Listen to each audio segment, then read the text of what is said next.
Ambalat memanas di Parlemen Malaysia, protes Anwar Ibrahim dan Prabowo, TNI AL jaga perbatasan.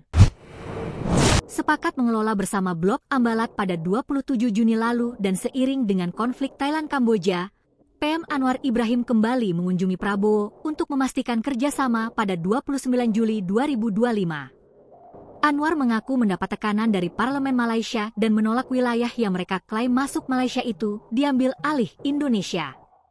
Malaysia mengacu pada Peta Maritim tahun 1979 dan putusan Mahkamah Internasional 2002 yang menetapkan Pulau Sipadan dan Ligitan milik Malaysia, serta mengklaim Blok ND6, ND7 masuk zonasi maritimnya.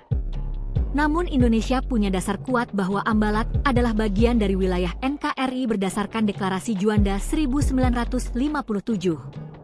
Tak ingin menanggapi panasnya sikap parlemen dan warganya, Anwar Ibrahim memberikan peringatan di hadapan parlemen. Anda punya pilihan, pergi berperang atau bernegosiasi. Orang yang waras harus memilih jalan negosiasi, dan itu yang kami lakukan, ucap Anwar kepada parlemen. Ia menegaskan, proses negosiasi antara Malaysia dan Indonesia selalu mengacu pada prinsip hukum internasional UNCLOS dan kedekatan historis sebagai bangsa serumpun. Apa yang harus kita lakukan?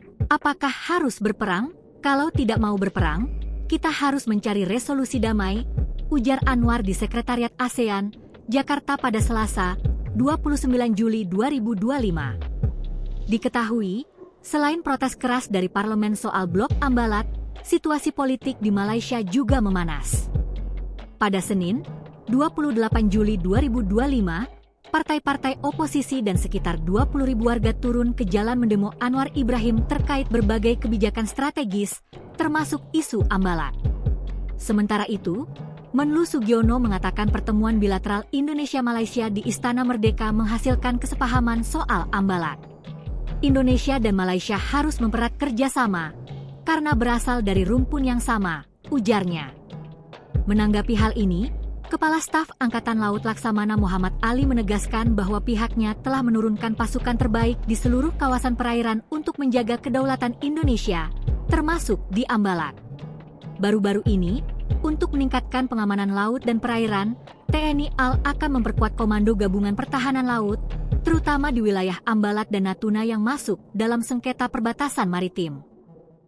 Download Tribun X sekarang, menghadirkan lokal menjadi Indonesia.